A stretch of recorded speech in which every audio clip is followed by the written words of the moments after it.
Hello everyone, welcome to Veelan IAS. இந்த வீடியோவில் 13th of November 2024 Hindu news பேப்பரில் வந்திருக்கிற இம்பார்ட்டன்ட் நியூஸ் ஆர்டிகல்ஸ் என்னென்னு பார்த்துடலாம். இதுக்காக ஹிந்து நியூஸ் பேப்பரோட டெல்லி எடிஷன் எடுத்திருக்கோம். அண்ட் இந்த வீடியோவோட பிடிஎஃப் நோட் உங்களுக்கு வேணும் அப்படின்னா அது நம்மளோட டெலிகிராம் சேனலில் இருக்குது. லிங்க் வந்து டிஸ்கிரிப்ஷனில் கொடுத்துருக்கேன், அதில் போய் டவுன்லோட் பண்ணிக்கோங்க. ஸோ இன்றைக்கி நம்ம ஃபர்ஸ்ட் பார்க்க போகிற நியூஸ் ஆர்டிக்கல் வந்து பார்த்தீங்கன்னா ஃப்ரண்ட் பேஜில் வந்திருக்கிற news article food prices spur inflation to 6.2% அப்படின்னு சொல்லி கொடுத்துருக்காங்க.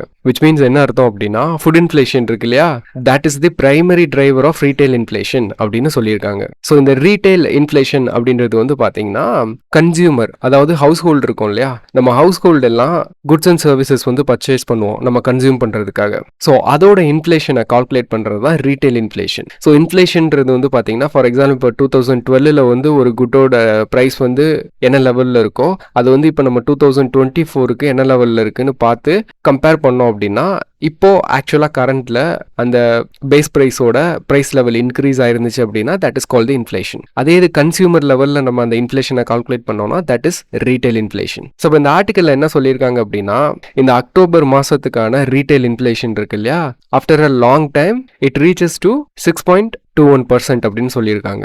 இதுக்கு மெயினான காரணம் என்ன அப்படின்னு பார்த்தீங்கன்னா ஃபுட் இன்ஃப்ளேஷன் தான். ஃபுட் இன்ஃப்ளேஷன் வந்து ரீட்டைல் இன்ஃப்ளேஷனில் 10.9% இருக்கு. அதாவது தேர்டு குவார்ட்டருக்கு வந்து பார்த்தீங்கன்னா ஆர்பிஐ வந்து என்ன பண்ணியிருந்தாங்க, ப்ரொஜெக்ட் பண்ணியிருந்தாங்க இந்த ரீட்டைல் இன்ஃப்ளேஷன் வந்து ஒரு 4%க்குள்ள நம்ம கொண்டு வந்துடலாம் அப்படின்னு. ஆனால் ஆக்சுவலாக ரியாலிட்டி என்ன ஆகி போச்சு அப்படின்னா ரீட்டைல் இன்ஃப்ளேஷன் வந்து 6.2%க்கு இன்க்ரீஸ் ஆயிடுச்சு. ஸோ ஆர்பிஐயோட எக்ஸ்பெக்டேஷன் வந்து ராங்காக போயிடுச்சு, அவங்க ப்ரெடிக்ஷன் தப்பாக போயிடுச்சு. ஓகே, அதுக்கு மெயின் காரணம் ஃபுட் இன்ஃப்ளேஷன் தான். ஏன்னா ஃபுட் இன்ஃப்ளேஷன் வந்து ஹைலி volatile. இதோட பிரைஸ் வந்து ஏறுமா இறங்குமான்னு நம்மளால என்ன பண்ண முடியாது, அக்யூரேட்டா ப்ரெடிக்ட் பண்ண முடியாது, யாராலையுமே முடியாது. ரிலேட்டிவா தான் ப்ரெடிக்ட் பண்ண முடியுமே தவிர நம்மளால அக்யூரேட்டா பண்ண முடியாது.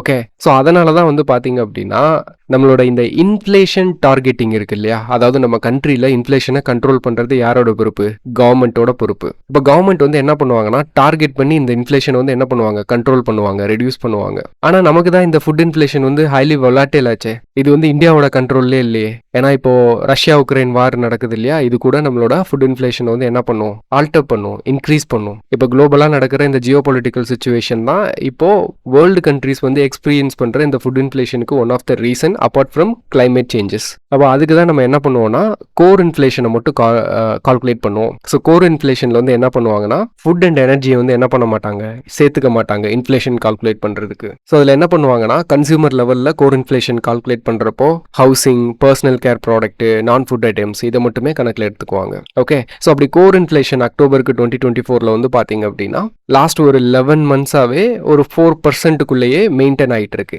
ஏன் அப்படின்னா it is very easy to target for the governments. அதனால தான் நம்மளோட 4% டார்கெட்டு அதுக்குள்ளே மெயின்டைன் பண்ண முடியுது. ஓகே, இந்த இன்சைட்ஸ் வந்து உங்களுக்கு தெரிஞ்சிருந்தா போதும். மற்றபடி இந்த நம்பர்ஸ் எல்லாம் நமக்கு பெருசாக இம்பார்ட்டன்ஸ் கிடையாது. நம்ம எக்ஸாமில் எந்த பாயிண்ட் ஆஃப் வியூலையும் உங்களுக்கு நம்பர்ஸ் வந்து கேட்க போகிறது கிடையாது. ஓகே, பட் இந்த இன்ஃப்ளேஷன் சுச்சுவேஷன் நம்ம கண்ட்ரியில் என்ன நடந்துட்டு இருக்கு அப்படின்னு உங்களுக்கு தெரிஞ்சா போதும். Okay, that's all about this news article. And next news article நமக்கு வந்து எடிட்டோரியல் பேஜில் இருந்து தான் வந்திருக்கு. எடிட்டோரியல் பேஜில் லீட் ஆர்டிக்கலாக வந்திருக்கு, debating the healthy longevity initiative.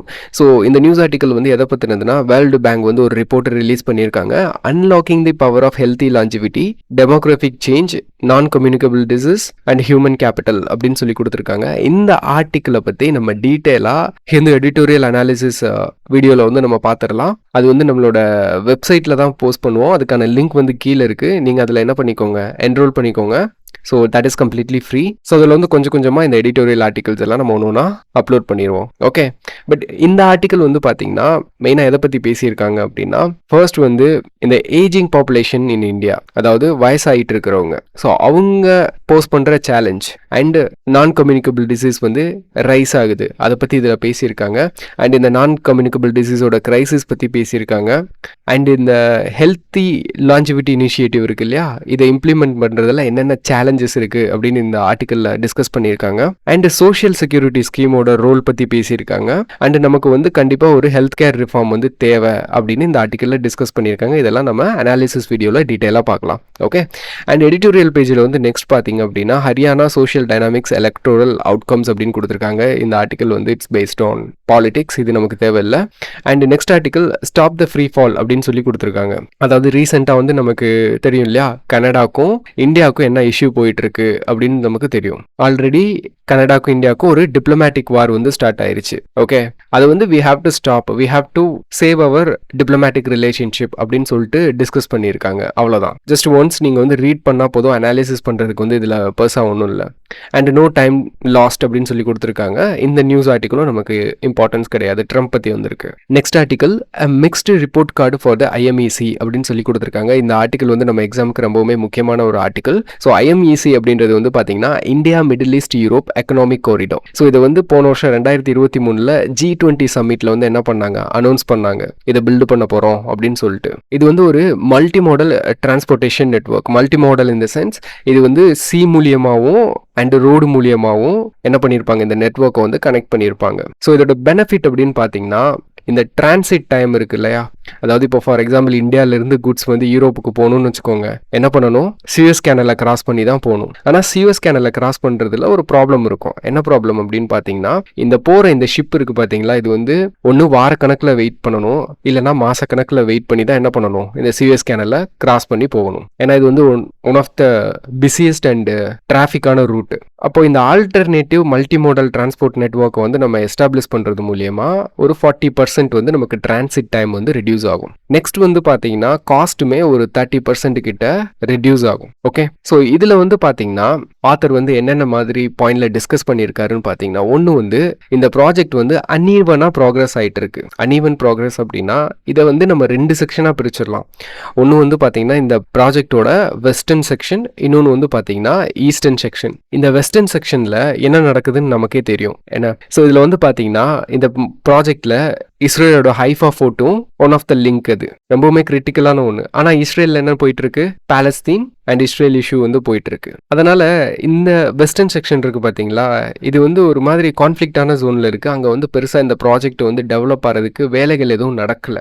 இங்கே வந்து பார்த்தீங்கன்னா ஒரு நல்ல ப்ராக்ரஸ் வந்து போயிட்டு இருக்கு. நல்ல ப்ராக்ரஸ்னா எந்த வகையிலன்னு பார்த்தீங்கன்னா, யுஏஇ இருக்காங்க இல்லையா, United Arab Emirates and India. So இவங்களுக்குள்ள பைலேட்டரல் ட்ரேட் இருக்கு பார்த்தீங்களா, இது வந்து மல்டிஃபோல்டு வந்து இன்க்ரீஸ் ஆயிருக்கு. டெக்னாலஜி ஆஸ்பெக்ட்லயும் என்ன பண்ணிட்டு இருக்காங்க, கோஆபரேஷனை வந்து எஸ்டாப்ளிஷ் பண்ணியிருக்காங்க. ஒரு நல்ல ஒரு ரிலேஷன்ஷிப்ல போயிட்டு இருக்கு. அப்போ இந்த மாதிரி ஒரு சிச்சுவேஷன் இருக்கு இல்லையா, அன்ஈவன் ப்ராக்ரஸ், இதை வந்து எப்படி யூஸ் பண்ணலாம் அப்படின்னு சொல்லிட்டு இந்த ஆத்தர் வந்து ரெக்கமெண்டேஷன் கொடுத்துருக்காரு. இப்படி ஒரு டெட்லாக் சிச்சுவேஷன் இருக்கு இல்லையா, இந்த ஆப்பர்ச்சுனிட்டியை வந்து நம்ம என்ன பண்ணணும்னா யூஸ் பண்ணி இந்த ப்ராஜெக்ட் வந்து ஆக்சுவலா மேனிஃபெஸ்ட் ஆகிறதுக்குள்ள நம்ம என்ன பண்ணணும், இந்தியாவில் இன்ஃப்ராஸ்ட்ரக்சர் டெவலப்மெண்ட் வந்து நம்ம கொண்டு வரணும். இந்தியாவில் வந்து போர்ட்லாம் இருக்கு பார்த்தீங்களா, இது வந்து வேர்ல்டு ஸ்டாண்டர்டுக்கு இருக்கா அப்படின்னு கேட்டிங்கன்னா டவுட் தான். நம்மளோட போர்ட்டெல்லாம் நம்ம என்ன பண்ண வேண்டியது இருக்கு, அப்கிரேட் பண்ண வேண்டியது இருக்கு. அதை நம்ம பண்ணி முடிக்கணும். ஏன்னா இந்த காரிடார் வந்து எக்கனாமிக் காரிடார் வந்து இன்டர்நேஷனல் ஸ்டாண்டர்ட்ல இருக்கும். அப்போ அதுக்கு நம்ம ஈடு கொடுக்கணும் அப்படின்னா நம்ம இந்தியாவுக்குள்ள லோக்கலா நம்மளோட இன்ஃப்ராஸ்ட்ரக்சரை என்ன பண்ணணும், டெவலப் பண்ணி ஆகணும். அதுல போர்ட் ஒன்று. இன்னொன்று வந்து பார்த்தீங்கன்னா நிறைய எக்கனாமிக் ஜோன்ஸ் வந்து கிரியேட் பண்ணணும், பிஸ்னஸை வந்து நம்ம இன்க்ரீஸ் பண்றதுக்கு. அண்ட் டொமஸ்டிக் லாஜிஸ்டிக் இருக்கு பார்த்தீங்களா, இன்டர்னல் நெட்வொர்க் நம்ம கண்ட்ரியில், அதையுமே நம்ம என்ன பண்ணணும், டெவலப் பண்ணணும். அண்ட் அந்த லாஜிஸ்டிக்கை நம்ம டிஜிட்டலைசேஷனும் பண்ணணும். இது மூலியமா லாஜிஸ்டிக்கோட எஃபிஷியன்சி வந்து கூடும், டிலேஸ்லாம் குறையும் டிஜிட்டலைசேஷன் பண்றது மூலியமா. அண்ட் இந்தியாவில் வந்து பார்த்தீங்கன்னா மேனுஃபேக்சரிங் காம்படிட்டிவ்னஸை வந்து இன்க்ரீஸ் பண்ணணும். இப்படி இன்க்ரீஸ் பண்ணால் மட்டும்தான் இந்த ப்ராஜெக்ட் என்ன பண்ணும், இந்தியாவுக்கு ஃபேவராக அமையும். இல்லைனா இந்தியாவுக்கு அகென்ஸ்டாக தான் போகும், இம்போர்ட் பண்ண ஆரம்பிச்சிரும். நம்ம வந்து ஆக்சுவலாக எக்ஸ்போர்ட் ஓரியன்ட் கண்ட்ரியாக மாறணும், யூரோப்புக்கு வந்து எக்ஸ்போர்ட் பண்ணணும், அதுக்கு யூஸ் பண்ணணும் நம்ம இதை. அப்படின்னா நம்ம இதெல்லாம் பண்ணி முடிக்கணும். அப்போ இந்த ஆப்பர்ச்சுனிட்டி இருக்குது பார்த்தீங்களா, இந்த டிலே இருக்குது பார்த்தீங்களா, இதை யூஸ் பண்ணி இதை நம்ம யூஸ் பண்ணிக்கணும் ஆப்பர்ச்சுனிட்டியை. ஓகே, அண்ட் இன்னொன்று வந்து பார்த்தீங்கன்னா இந்த ப்ராஜெக்ட் டிலே ஆகுது பார்த்தீங்களா, இதுக்கு வந்து one of the main reason வந்து பார்த்தீங்கன்னா இந்த ப்ராஜெக்டை வந்து எக்ஸிக்யூட் பண்ணுறதுக்கு செக்ரட்டரியேட் அப்படின்னு ஒன்று இல்லை. ஸோ அதனால நம்ம என்ன பண்ணணும், ஐஎம்இசி செக்ரட்டரியேட்னு ஒன்று வந்து நம்ம எஸ்டாப்ளிஷ் பண்ணணும். எஸ்டாப்ளிஷ் பண்ணி இந்த செக்ரட்டரியேட் வந்து எதில் ஃபோக்கஸ் பண்ணணும் அப்படின்னா, ஒரு ஃப்ரேம் ஒர்க்கை டெவலப் பண்ணுறதுல அவங்க ஃபோக்கஸ் பண்ணணும். எதுக்காக அப்படின்னா கிராஸ் பார்டர் ட்ரேடை வந்து இம்ப்ரூவ் பண்ணுறதுக்காக. அண்ட் இந்த ப்ராஜெக்ட்ல வந்து இந்த செக்ரட்டரியேட் வந்து ஒரு ரிசர்ச் வந்து கண்டக்ட் பண்ணணும். எதுக்காகனா நியூ மெம்பர்ஸையும் என்ன பண்ணணும், இந்த காரிடாரில் இன்க்ளூட் பண்ணணும். அதுதான் இந்தியாவுக்கு பெனிஃபிட். இந்த ஆஸ்பெக்ட்ல வந்து இந்த செக்ரட்டரியேட் வந்து எஸ்டாப்ளிஷ் பண்ணி ஒர்க் பண்ணணும். இதுக்கு இந்தியா அதுக்கான வேலையை பார்க்கணும் எஸ்டாப்ளிஷ் பண்றதுக்கு அப்படின்னு சொல்லிட்டு இந்த 2 ரெக்கமெண்டேஷன்ஸ் வந்து கொடுத்துருக்காரு. Okay, that's all about this news. And next வந்து பார்த்தீங்கன்னா government cites 17 reason to cancel FCRA registration அப்படின்னு சொல்லி கொடுத்துருக்காங்க. FCRA அப்படின்றது வந்து பார்த்தீங்கன்னா foreign contribution regulation act. So இந்த ஆக்ட் வந்து எப்போ கொண்டு வராங்கன்னா 1976 தான் இந்தியாவில் இந்த ஆக்ட் கொண்டு வராங்க. எப்போனா எமர்ஜென்சி பீரியட்ல. இந்திரா காந்தி அவங்க இருந்த டைமில் எமர்ஜென்சி வருது இல்லையா, அந்த பீரியட்ல தான் கொண்டு வராங்க. ஸோ மெயினாக கொண்டு வந்ததுக்கு ரீசன் வந்து பார்த்தீங்கன்னா, இந்த இந்தியாவில் இருக்கிற மீடியாஸ் இருக்காங்க பார்த்தீங்களா, இந்த மீடியா வந்து நிறைய மீடியா வந்து ஃபாரின் கம்பெனியோட இன்வால்மெண்ட் இருக்கிறதா அவங்க வந்து அந்த எமர்ஜென்சி பீரியடில் கன்சிடர் பண்ணி, ஸோ ஃபாரின்லேருந்து வர்ற ஃபண்ட் இருக்குது பார்த்தீங்களா, அதை வந்து ரெகுலேட் பண்ணணும் அப்படின்னு தான் இந்த ஆக்ட் வந்து கொண்டு வந்தாங்க. ஸோ இதில் வந்து பார்த்தீங்கன்னா என்ஜிஓவும் என்ன பண்ணுவாங்க, ரெகுலேட் பண்ணுவாங்க. ஏன்னா நான் கவர்மெண்டல் ஆர்கனைசேஷன்ஸும் என்ன பண்ணுவாங்க, வெல்ஃபேர் ஆக்டிவிட்டிக்காக ஃபாரின்லேருந்து ஃபண்ட்ஸ் வாங்குவாங்க. அவங்களும் இந்த ரெகுலேஷன்ஸ்குள்ளே வருவாங்க. ஓகே, ஸோ மொத்தமாக இந்த ஆக்ட் வந்து எய்ம் பண்ணுறது வந்து ஃபாரின் டொனேஷன்ஸ் வாங்கினாங்கன்னா அதை வந்து ரெகுலேட் பண்ணுறதுக்காக. ஸோ ஆட்டோமேட்டிக்காக என்ஜிஓஸ் வந்து வருவாங்க. ஓகே, ஸோ என்ஜிஓஸ் வந்து இந்த ஆக்டுக்கு கீழே என்ன பண்ணணும்னா மேண்டேட்ரியாக ரிஜிஸ்டர் பண்ணணும். இன்கேஸ் வந்து இந்தியாவில் ஒரு என்ஜிஓ இருக்காங்கன்னு வச்சுக்கோங்களேன், எல்லா என்ஜிஓவும் ரிஜிஸ்டர் பண்ண வேணாம். எந்தெந்த என்ஜிஓஸ் வந்து ஃபாரின் கான்ட்ரிபியூஷன்ஸ் வாங்குறாங்களோ அவங்க ரிஜிஸ்டர் பண்ணணும் எஃப்சிஆர்ஏக்கு கீழே. ஓகே, இந்த ரிஜிஸ்ட்ரேஷன் வந்து பார்த்தீங்கன்னா ரினியூவல் இருக்கு. இனிஷியலாக ஒரு 5 years கொடுப்பாங்க. அதுக்கப்புறம் ப்ரெஸ்கிரைப் பண்ணப்பட்ட இயரில் நம்ம என்ன பண்ணணும், ரினியூ பண்ணிகிட்டே தான் இருக்கணும். ஓகே, ஸோ இதோட பர்பஸ் என்ன அப்படின்னா social, educational, religious, economic, cultural பர்பஸஸில் வந்து என்ன பண்ணிக்கலாம், டொனேஷன்ஸ் வந்து வாங்கிக்கலாம். அதை ப்ராப்பராக அதுக்காக யூஸ் பண்ணணும். அதுதான் பர்பஸ். இல்லீகல் ஆக்டிவிட்டிக்கு வந்து ஃபண்டை யூஸ் பண்ணக்கூடாது. அப்போ இது வந்து இந்த ஆக்டுக்கான அத்தாரிட்டி யாருன்னு பார்த்தீங்கன்னா ministry of home affairs. So திரும்ப சொல்கிறேன், இந்த ஆக்டுக்கு கீழே NGOs that accepts foreign contributions are comes under the FCRA regulations. Okay, அப்போ அதர் என்ஜிஓஸ் வந்து வராதா அப்படின்னு கேட்டிங்கன்னா அதர் என்ஜிஓஸ்லாம் வந்து பார்த்தீங்கன்னா ரிஜிஸ்டர் பண்ணணும் தான், அவங்களும் ரெகுலேட்டட் தான். ஆனால் வேரியஸ் ஆக்டுக்கு கீழே ரெகுலேட் பண்ணப்பட்டிருப்பாங்க. Like Indian trust act 1882, societies registration act 1860, companies act 2013, இதுக்கு கீழே வந்து அவங்களாம் என்ன பண்ணிப்பாங்க, ரிஜிஸ்டர் பண்ணியிருப்பாங்க, ரெகுலேஷன்ஸ்குள்ளே வருவாங்க. ஸோ இப்போ வந்து நம்மளோட ஹோம் அஃபேர்ஸ் மினிஸ்ட்ரி என்ன பண்ணியிருக்காங்கன்னா ஒரு 17 ரீசன்ஸ் வந்து சைட் பண்ணியிருக்காங்க. அதாவது இது வந்து நம்ம ஆன்டி டெவலப்மெண்டல் ஆக்டிவிட்டீஸ்ன்னு சொல்லி சைட் பண்ணியிருக்காங்க. லைக் ப்ரோட்டஸ்ட்டுக்காக ஃபண்டை யூஸ் பண்ணுறது, ரிலீஜியஸ் கன்வர்ஷனுக்காக ஃபண்டு யூஸ் பண்ணுறது, பர்சனல் கெயின்காக ஃபண்டு யூஸ் பண்ணுறது, டெரரிஸ்டோட லிங்க் வச்சிருக்கிறது அதோட மேனேஜர்ஸ், அண்ட் ஃபண்டை வந்து ஒரு ரீசனுக்காக வாங்கி அந்த ரீசனுக்காக யூட்டிலைஸ் பண்ணாமல் வச்சிருக்கிறது. ஸோ இந்த மாதிரி ஒரு 17 ரீசன் வந்து சொல்லியிருக்காங்க. Okay, that's all about this news. And next news article வந்து பார்த்தீங்கன்னா progress in trade between India and Russia, Jaishankar. So நம்மளோட எக்ஸ்டர்னல் அஃபேர்ஸ் மினிஸ்டர் வந்து ரஷ்யாவுக்கும் இந்தியாவுக்கும் ட்ரேடில் என்ன மாதிரி ப்ராக்ரஸ் இருக்குது, என்ன மாதிரி சேலஞ்சஸ் இருக்குது அப்படின்னு சொல்லி டிஸ்கஸ் பண்ணியிருக்காரு. ஸோ இது வந்து 2 ஆஸ்பெக்டாக நம்ம பிரித்து பார்க்கலாம். ஒன்று வந்து பைலேட்டரல் ட்ரேடு பற்றி பேசியிருக்காரு, இன்னொன்று வந்து ஸ்ட்ராட்டஜிக் கோஆப்ரேஷன்ஸ் பற்றி பேசியிருக்காரு. ஸோ இந்த பைலேட்டரல் ட்ரேடை பொறுத்த வரைக்கும் இப்போ சிச்சுவேஷன் எப்படி இருக்குன்னா ஒரு 5-fold வரைக்கும் நம்ம என்ன பண்ணியிருக்கோம், பைலேட்டரல் ட்ரேடு வந்து இன்க்ரீஸ் ஆயிருக்கு. ஈவன் 2030 வந்து பார்த்தீங்கன்னா ஒரு 100 பில்லியன் ட்ரேடா இது வந்து மாறிடும் அப்படின்னு சொல்லிட்டு பிலீவ் பண்ணுறாங்க. அப்போ 100 பில்லியன் அப்படின்றது வந்து பார்த்தீங்கன்னா US$. இப்போ இந்த ட்ரேடோட சேலஞ்ச் அப்படின்னு சொல்லி என்னன்னு பார்த்தீங்க அப்படின்னா ஒன்று வந்து ஸ்விஃப்ட்டில் வந்து இந்த ரஷ்யா உக்ரைன் வார் இருக்குது பார்த்தீங்களா, அதோட கான்சிக்வன்சஸாக ஸ்விஃப்ட்டிலேருந்து என்ன பண்ணிட்டாங்க, ரஷ்யாவை ரிமூவ் பண்ணிட்டாங்க. ஸோ ஸ்விஃப்ட் அப்படின்றது வந்து பார்த்தீங்கன்னா ஒரு international payment settlement system. Like இப்போ நம்ம வந்து இந்தியாவில் வந்து என்ன பண்ணுறோம், இப்போ ஒரு பேங்க் அக்கௌண்ட் டு இன்னொரு பேங்க் அக்கௌண்ட்டுக்கு பணம் ட்ரான்ஸ்ஃபர் பண்ணணும்னா என்ன பண்ணுவோம், IMPS, இம்மீடியட் மணி பேமெண்ட் செட்டில்மெண்ட் யூஸ் பண்ணுவோம் இல்லையா. இது வந்து என்னது, இந்த சிஸ்டம் வந்து ஆக்சுவலாக ஒரு கம்ப்யூட்டர் வந்து ரன் ஆகிட்டு இருக்கும், ஒரு சர்வர். இந்த சர்வர் வந்து என்ன பண்ணுவோம், ஒரு இன்டர் பேங்க் செட்டில்மெண்ட்ஸை வந்து ஒரு பர்டிகுலர் டைம்குள்ளே முடிச்சு வைக்கும். ஸோ அந்த மாதிரி நம்ம வந்து பார்த்தீங்கன்னா நெஃப்ட் வச்சுருக்கோம். நெஃப்ட் வந்து இம்மீடியட் கிடையாது, ஒரு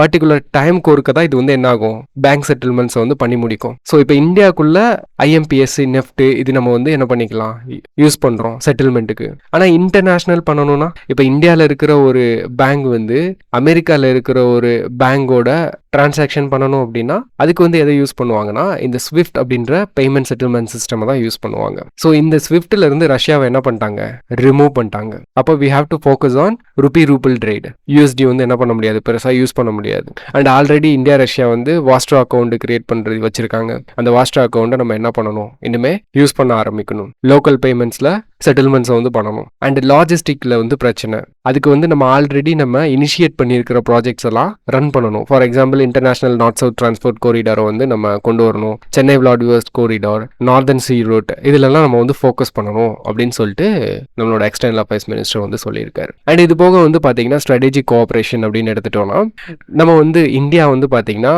ரஷ்யாவிலேருந்து energy like crude oil and uranium, natural gas இதெல்லாம் நம்ம என்ன பண்றோம் ரஷ்யாட்ட இருந்து வாங்குறோம். அதே மாதிரி இந்தியால இருந்து ரஷ்யாவுக்கு வந்து பாத்தீங்கன்னா அஃபோர்டபுள் காஸ்ட் மெடிசின்ஸ் வந்து நம்ம என்ன பண்றோம் இந்தியால இருந்து எக்ஸ்போர்ட் பண்றோம். And we have a civil nuclear cooperation like Kudankulam atomic project இருக்கு பாத்தீங்களா, அதை வந்து எக்ஸ்பேண்ட் பண்றதுக்கு பிளான் பண்ணியிருக்கோம். அதுக்கும் ரஷ்யா தான் நம்ம என்ன பண்ண போறாங்க ஹெல்ப் பண்ண போறாங்க. ஸோ இதெல்லாம் ஸ்ட்ராட்டஜிக் கோஆபரேஷன்ஸ்.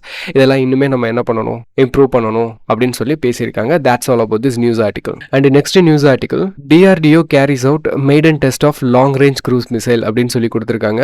ஸோ இது வந்து பார்த்தீங்கன்னா long range land attack cruise missile LRLACM. So இது வந்து ஒரு மெய்டன் டெஸ்ட். மெய்டன் டெஸ்ட்னா ஃபர்ஸ்ட் என்ன பண்ணுறாங்க டெஸ்ட் பண்ணுறாங்க. ஃபர்ஸ்ட் டெஸ்ட் இது DRDO பண்ணுறது இந்த பர்டிகுலர் மிசைலை. இது வந்து ஒரு mobile ground based system. Frontline ஷிப்ஸ்லையும் என்ன பண்ணலாம் இன்ஸ்டால் பண்ணிக்கலாம். ஸோ கிரவுண்ட்ல இருந்தும் நம்ம லான்ச் பண்ணலாம், ஷிப்ஸ்ல இருந்தும் லான்ச் பண்ணலாம்னு அர்த்தம். இதில் வந்து பார்த்தீங்கன்னா அட்வான்ஸ் ஏவியானிக் சாஃப்ட்வேர் வந்து இன்ஸ்டால் பண்ணியிருப்பாங்க சிப்பு. எதுக்கு அப்படின்னா காம்ப்ளெக்ஸ் மெனியூரபிலிட்டிக்காக. ஏன்னா இது வந்து ஒரு க்ரூஸ் மிசைல் இல்லையா. க்ரூஸ் மிசைல் அப்படின்னா பார்த்தீங்கன்னா இப்போ ஒரு பேலிஸ்டிக் மிசைல் அப்படின்னா லான்ச் பண்ணுற இடத்துல இருந்து ஒரு செட்டன் ஹைட் வரைக்கும் தான் என்ன பண்ணும் எனர்ஜி தேவை. அதுக்கப்புறம் கிராவிட்டியை யூஸ் பண்ணி இந்த பாயிண்ட்ல இருந்து என்ன பண்ணும் டார்கெட்டை ரீச் பண்ணிடும். ஆனால் க்ரூஸ் மிசைல் வந்து அப்படி கிடையாது. க்ரூஸ் மிசைல் வந்து கிரவுண்ட்ல இருந்து கொஞ்சம் ஹைட்ல தான் போகும், கிராவிட்டி எல்லாம் யூஸ் பண்ணாது. ஊடால ஏதாவது அப்ஜெக்ட்ஸ் வருதுன்னு வச்சுக்கோங்க, அதுல இருந்து விலைக்கு போகும் டார்கெட்டுக்கு. ஓகே, இதுக்கு வந்து இந்த என்டையர் இந்த டிராவல் இருக்கு பார்த்தீங்களா, இதுக்கு ஃபியூல் தேவை. அதனால தான் இது வந்து நம்ம என்ன பண்றோம் க்ரூஸ் அப்படின்னு சொல்லிட்டு மென்ஷன் பண்றோம். ஸோ இது வந்து க்ரூஸ் மிசைல். இதுல வந்து நீங்க தெரிஞ்சுக்க வேண்டிய முக்கியமான ஒரு 3 கீ பாயிண்ட்ஸ் என்ன அப்படின்னா, இந்த LRLACM இருக்கு இல்லையா, இது வந்து டிஃபென்ஸ் அக்யூசியேஷன் கவுன்சில் வந்து அப்ரூவ் பண்ணுது. டிஃபென்ஸ் அக்யூசியேஷன் கவுன்சில் வந்து அக்செப்டன்ஸ் ஆஃப் நெசசிட்டிக்கு கீழே என்ன பண்ணியிருக்காங்க AO1 அது கீழே அக்செப்ட் பண்ணியிருக்காங்க. விச் மீன்ஸ் ப்ரையாரிட்டி கொடுத்து நம்ம டெவலப் பண்ண வேண்டியது இது. ஏன்னா இது வந்து நம்மளோட டிஃபென்ஸ் கேப்பபிலிட்டியை இன்க்ரீஸ் பண்றதுக்கு ரொம்பவுமே முக்கியமான ஒன்று. அண்ட் இதை வந்து இண்டிஜினியஸாக டெவலப் பண்ணியிருக்காங்க. ஓகே, இந்த பாயிண்ட்ஸ் வந்து உங்களுக்கு தெரியணும். இன்கேஸ் ப்ரிலிமினரி எக்ஸாமில் கொஸ்டின் வந்து உங்களுக்கு ஆன்சர் பண்ணுறதுக்கு தெரியணும். Okay, that's all about this news article. So இதோட இன்னைக்கு வீடியோ வந்து முடிஞ்சது. இம்பார்ட்டன்ட் நியூஸ் ஆர்டிகல்ஸ்லாம் நம்ம பார்த்தாச்சு. ஓகே, இதில் ஏதாவது டவுட் இருந்துச்சு அப்படின்னா கமெண்ட் செக்ஷனில் கமெண்ட் பண்ணுங்க, அதுக்கு நான் ரிப்ளை பண்ணுறேன். ஓகே, தேங்க்ஸ் ஃபார் வாட்சிங் திஸ் வீடியோ கைஸ்.